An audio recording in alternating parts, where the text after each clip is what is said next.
जब ये उत्तर प्रदेश में आंदोलनकारियों के फोटो चिपका रहे थे चौराहों पे और इनसे वसूली की जाएगी और उन्हें तरह तरह से उत्पीड़ित कर रहे थे, उनके घरों पे भी बुलडोजर चला रहे थे, तो हाईकोर्ट ने रोक लगाई थी और वो बोर्ड हटाने का आदेश दिया था। अभी ये जब बुलडोजर चला रहे हैं तो सुप्रीम कोर्ट ने इंटरफेयर किया है। नहीं, सुप्रीम कोर्ट ने अभी रोकने के लिए सीधे नहीं कह दिया। ये ठीक है कि कोई आरोपी दोषी है, उस पर बुलडोजर नहीं चलेगा, चलना भी नहीं चाहिए, उसके लिए दिशा निर्देश होना भी चाहिए भाटी जी।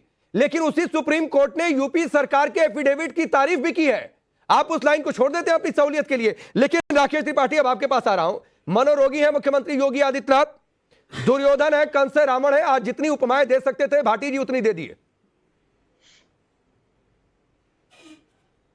देखिए, सबसे पहले मैं बहुत अपनी गंभीर आपत्ति दर्ज कराता हूं। राजकुमार भाटी को हम एक संजीदा प्रवक्ता के तौर पर मानते रहे समाजवादी पार्टी के अन्य प्रवक्ताओं की तुलना में, लेकिन न जाने क्या होड़ मच गई है कि आज राजकुमार भाटी भी अपने मूल तेवर को छोड़ करके हल्ला बोल के इस तेवर में आ गए। बहुत दुर्भाग्यपूर्ण है। देखिए, आज पूरी टिप्पणी जो अखिलेश यादव जी की है, जो गोरखपुर की तरफ बुलडोजर मोड़ने की उन्होंने बात कही है, ये गोरखपुर में क्या गिराना चाहते हैं? ये फर्टिलाइजर का कारखाना गिराना चाहते हैं कि रामगढ़ ताला की जो आज चारों तरफ खूबसूरती बनी है, ये उसको तहस नहस कर देना चाहते हैं? या जो एम्स गोरखपुर में बना है, ये उसको नष्ट करना चाहते हैं? या जैसे समाजवादी पार्टी के प्रवक्ता कह रहे हैं कि हमारे लिए मठ सबसे प्राथमिकता पर रहेगा, ये मठ को गिराना चाहते हैं? क्या गिराना चाहते हैं? क्योंकि किसी दंगाई का घर तो आप नहीं गिरा सकते।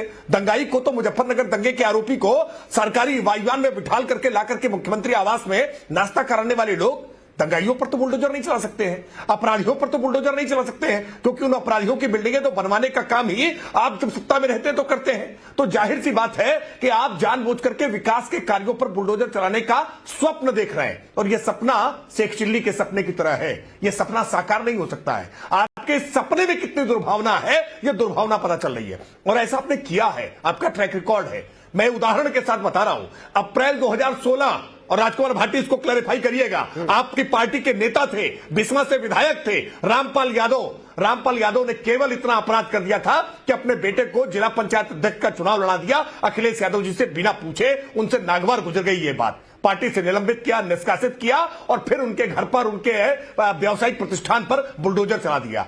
राजनीतिक बदले की कार्रवाई करना यह समाजवादी पार्टी की पुरानी आदत है, और आज खुलकर के धमकाने पर उतर आए कि हम सरकार आएगी तो हम बुलडोजर चलाएंगे। लेकिन यह सरकार आपकी आने वाली नहीं है। ये जिस तरह की धमकी भरे स्वर है ना, ये उत्तर प्रदेश की जनता स्वीकार नहीं कर रही है। और किसके उदाहरण दे रहे हैं आप कह रहे हैं रामायण महाभारत के। अरे स्वामी प्रसाद मौर्य को अपनी पार्टी में महासचिव बना करके रामचरितमानस को फाड़ने और फूंकने वाले लोग, आपको हिम्मत है, कैसे नैतिकता लेकर आते हैं कि आप रामायण पर बात करें, आप महाभारत पर बात करें?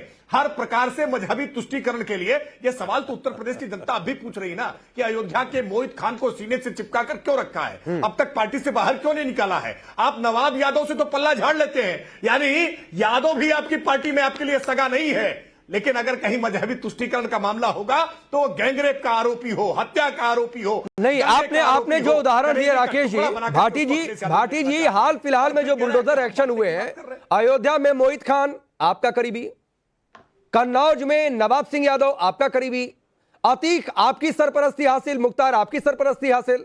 बीते विधानसभा चुनाव में मुख्तार के बेटे ने कहा था आने दो सपाइयों का शासन, देख लेंगे बुलडोजर कहां मोड़ते हैं।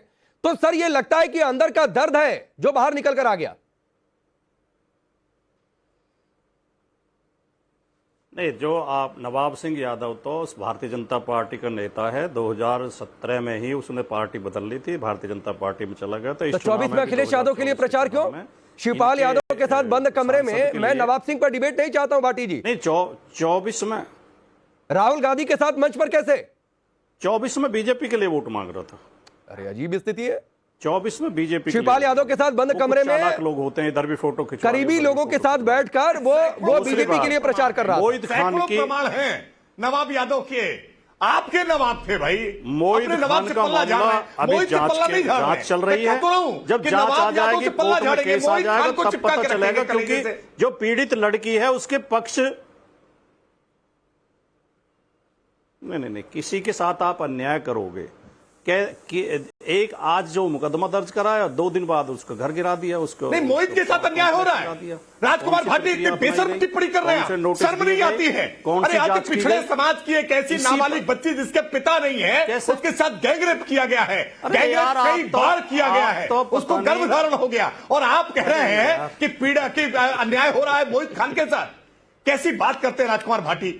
अरे थोड़ी तो संवेदना बचा के अरे रखिए। इतना परेशान क्यों हो रहे हो राकेश भाई? चिल्लाने से कोई यहाँ चुनाव जीत जाओगे? इस तरह चिल्लाने से और अपशब्द बोलने से इतना क्यों उत्तेजित हो रहे हो यार? नहीं, बात चिल्लाने की नहीं है, होता है यार, बात चिल्लाने की नहीं है। पीढ़िया का राग आना सभ्यता के साथ बात रखो। समुदाय की अति नहीं, पिछड़े बिरादरी इस तरह की क्यों नाबालिग उत्तेजित हो रहे हो बच्ची यार? जिसके पिता नहीं है, बारंबार भैया गैंगरेप इस होता तरह है क्यों और उत्तेजित पीड़िता हो रहे पता हो? रहे मोहित अब खान है। बोलने देंगे कि नहीं बोलने देंगे? अच्छा ठीक है, ठीक है राकेश जी, आपने अपनी बात रखी। ठेका ले लिया भाटी जी आपने जो जो, मेरा बोलने सवाल था, देंगे? ठीक है भाटी जी जो मेरा सवाल था, मेरे सवाल पर लौटिए।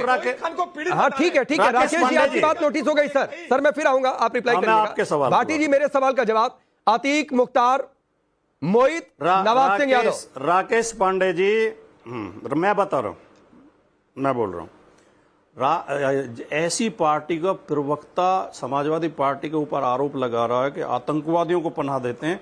जिस पार्टी ने आतंकवाद की आरोपी, बम विस्फोटों की आरोपी को टिकट देकर संसद के अंदर भेजा, जिस पार्टी ने बलात्कारियों को जेल से रिहा कराकर, सजा याफ्ता लोगों को जो प्रमाणित अपराधी थे उनको जेल से रिहा करके उनकी पूजा की, उनका माला पहनाई, उन्हें संस्कारी बताया, जो बलात्कारियों के लिए कठुआ में जुलूस निकाल रहे थे बीजेपी के झंडे लेके, जो लोग और दूसरे वो हैं सजा याफ्ता हैं, उन्हें बार बार पैरोल दे देते हैं, बार बार बाहर निकाल देते हैं, वो पार्टी सवाल उठा रही है। और जिनके कितने हजारों लोगों के खून से हाथ रंगे हुए हैं। समाजवादी पार्टी के लोगों को भारतीय जनता पार्टी की सरकार जाति धर्म देखकर लोगों नहीं, ये आपकी बात पर राकेश त्रिपाठी इशारा कर रहे हैं, जवाब देंगे भाटी जी। मेरे सवाल का जवाब नहीं मिला। ये अंदर का दर्द है अतीक मुख्तार, मोहित नवाब के ठिकानों पर बुलडोजर चलने का, उनके अवैध निर्माण को ध्वस्त करने का अंदर का दर्द है जो बाहर आ रहा है। एक आप मुख्तार और उस अतीक का नाम लेके जो सैकड़ों निर्दोष लोगों के घर गिराए गए हैं, जो कानपुर में वो माँ बेटी अतीक मुख्तार एक वीडियो देखे होंगे, उनकी झोपड़ी उसके आतंक से लोग परेशान थे, ना जाने कितने लोगों की जमीनें छीन ली थी। आपको एक नजर आता है भाटी, यही दिक्कत है। चलिए राकेश जी एक रिप्लाई कर दीजिए। एक मुझे मालूम है थोड़ी सी आपकी सहूलियत से बाहर है, इसका जवाब देना। राकेश जी एक रिप्लाई करिए, फिर मैं आगे बढ़ता हूं। नहीं, सहूलियत से बाहर नहीं है। जब आप एक टीम की तरफ से खेलने लगते हैं, सर टीम की तरफ से कहां खेला? अन्य प्रवक्ताओं की तुलना में राजकुमार भाटी थोड़ा संजीदा दिखाई पड़ते हैं। आप खुद लेकिन कम से कम आज राजकुमार भाटी ने आपके सामने स्वीकार किया कि अतीक मुख्तार के खिलाफ जो बुलडोजर की कार्रवाई है वो वाजिब है, वो ठीक है। अखिलेश यादव जी ने जो अतीक अहमद के बेटे के एनकाउंटर के बाद कहा था ना कि भाईचारा टूट रहा है, कम से कम मुझे लगता है राजकुमार भाटी जी उससे अपने आप को अलग कर रहे हैं। ये मानते हैं कि अतीक अहमद और मुख्तार अंसारी समाज के लिए खतरा थे, उनके द्वारा बनाई गई बिल्डिंगें अवैध हैं, वो अपराध के पैसे से बनी थी, उन पर बुलडोजर चलना चाहिए। मैं फिर इस बात को विश्वास के साथ कह रहा हूं। उत्तर प्रदेश में बुलडोजर की जितनी भी कार्रवाई किसी भी कार्रवाई को किसी भी सक्षम न्यायालय ने आज तक चुनौती नहीं दी गई, किसी भी सक्षम न्यायालय ने आज तक किसी भी बुलडोजर की कार्रवाई को रोका नहीं है, गलत नहीं ठहराया है, कहीं कंपनसेट नहीं किया है। इसका मतलब कि उत्तर प्रदेश की योगी आदित्यनाथ सरकार की बुलडोजर की कार्रवाई विधि सम्मत है, विधि की परिधि के दायरे में है। लेकिन जब जब बुलडोजर चलता है तो दर्द अपराधियों से ज्यादा अखिलेश जी के पेट में होता है। ये उत्तर प्रदेश की जनता जानना चाहती है कि अपराधियों की संपत्ति पर बुलडोजर चलने से ये अखिलेश जी को दर्द क्यों होता है।